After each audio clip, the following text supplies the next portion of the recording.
Bonjour Gilles Simeoni. Bonjour. Vous êtes le président du Conseil exécutif Corse, vous êtes le président de la Corse en quelque sorte, élu avec Jean-Guy Talamoni, qui est élu le président de l'Assemblée corse, et vous êtes pour quelques jours à Paris pour une visite, pour essayer de pousser vos dossiers, pour faire entendre cette voix corse que vous représentez maintenant.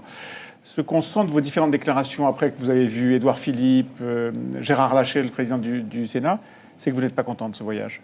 C'est vrai que nous étions venus pour des rendez-vous politiques importants, avec un esprit de dialogue qui reste inchangé, mais aussi avec la volonté, comme vous l'avez dit, de faire avancer les dossiers et dans l'attente d'un certain nombre de gestes politiques, notamment par rapport à la nouvelle donne électorale et politique issue du scrutin de décembre dernier. Des gestes politiques qui sont en fait à chaque fois des gestes de reconnaissance d'une identité corse, c'est bien ça ?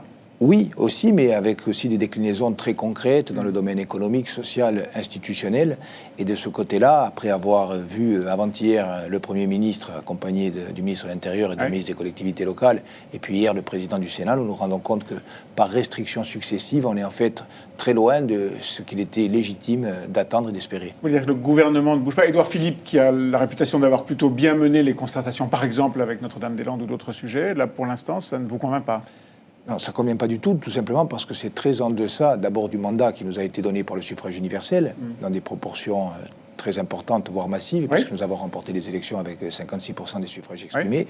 Et puis aussi, au-delà de cette conjoncture électorale, le fait que nous avons véritablement la certitude d'être aujourd'hui dans une conjoncture qui permet de sortir d'une logique de conflit qui s'est déployée pendant des décennies en Corse et d'aller vers la construction partagée d'une solution institutionnelle, politique, économique, sociale. Et là, le compte n'y est pas. Le compte n'y est pas, clairement. Vous avez dit il y a 2 jours, nous venions avec une perspective historique, je vous cite, de pouvoir clore un cycle d'un demi-siècle de logique de conflit.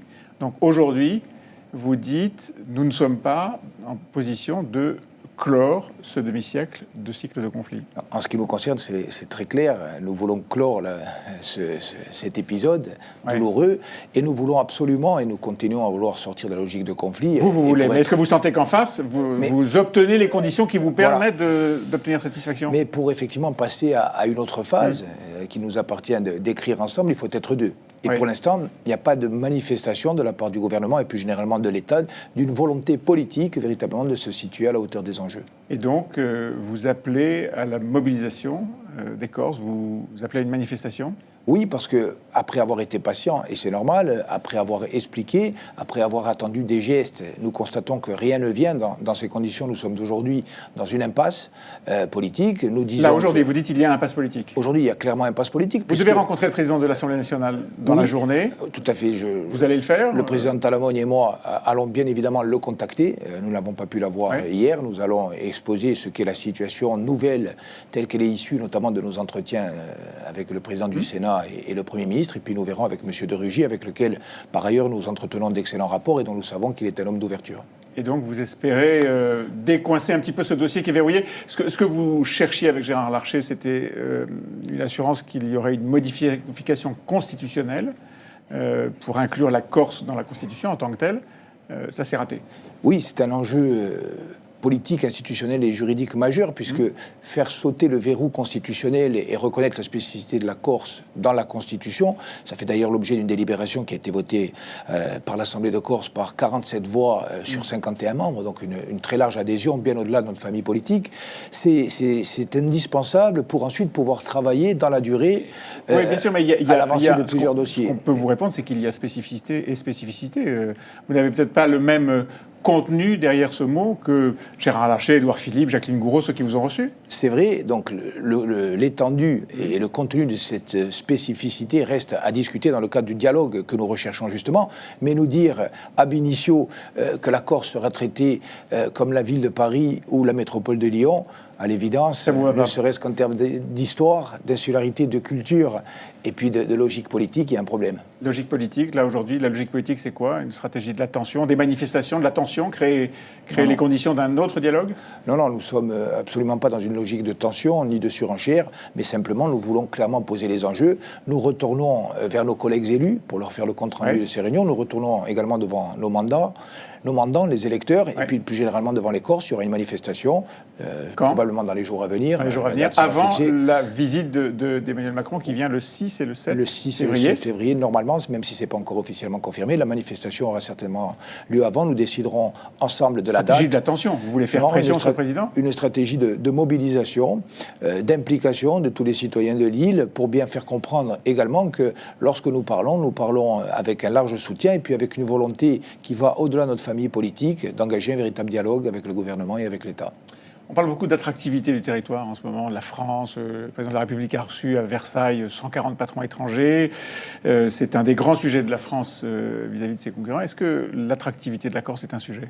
Oui, c'est un grand sujet, et ce d'autant mieux que nous sommes dans une situation économique et sociale particulièrement difficile, d'ailleurs de façon structurelle, avec un taux de chômage, par exemple, chez les jeunes qui est le plus fort de France, près de 27% chez les moins de 25 ans, avec une personne sur 5 qui en Corse vit sous le seuil de pauvreté. Donc le développement économique et social et plus généralement les problèmes du quotidien sont pour nous des enjeux majeurs, et nous avons conscience que les Corses nous ont élus également pour apporter des réponses à ces problèmes-là. Cette situation actuelle, c'est-à-dire une situation où le dialogue est en train de s'éteindre et tension en train de monter, est-ce que c'est propice à améliorer l'attractivité de la Corse ? Alors, pour être très clair, premièrement, nous ne sommes pas dans une stratégie de la tension.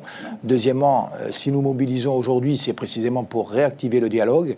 Et troisièmement, nous pensons que ce dialogue va confirmer et conforter la dynamique d'espoir et d'innovation qui est actuellement à l'œuvre en Corse, dans le domaine politique comme dans le domaine économique et social.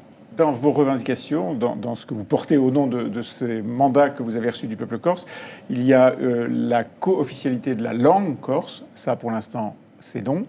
Il y a le statut de résident pour les Corses, ça pour l'instant c'est non.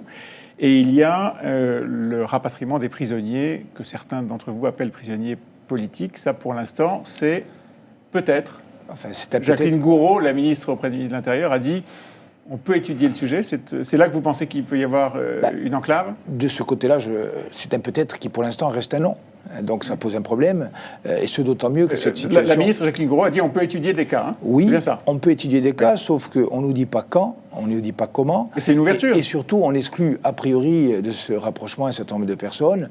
Nous faisons de préalable... Dont Yvan Colonna. Dont, par exemple, Yvan Colonna. La venue du président de la République le 6 février n'est pas anodine. C'est le jour anniversaire, si j'ose dire, de l'assassinat du préfet Erignac. Hein. Donc évidemment, Yvan Colonna a une charge symbolique particulière. Tout à fait, et nous le comprenons. Et c'est pour ça que nous disons que les choses peuvent très bien se discuter, y compris dans la durée. Par contre, ce que nous ne comprenons pas sur toutes les questions que vous avez évoquées, c'est qu'on nous dise par principe et de façon définitive qu'il n'y aura pas de dialogue. Ça, c'est pas possible. Mais parce que, comme dit la Constitution, la République est une et indivisible. Ce que vous avez probablement rappelé Gérard Larcher hier, non ? Tout à fait, la République est une et indivisible, et on ne compte pas remettre en cause directement ou indirectement ce dogme fondateur. Par contre, la Constitution est susceptible d'évoluer, elle a fait souvent ces dernières années, et c'est précisément parce qu'elle est susceptible d'évoluer qu'ensuite nous pourrons définir ensemble des solutions qui resteront dans un cadre constitutionnel, mais qui permettront une prise en charge plus satisfaisante des différentes problématiques qui, pour l'instant, sont restées sans réponse. Manifestation des Corses à laquelle vous appelez dans les jours prochains.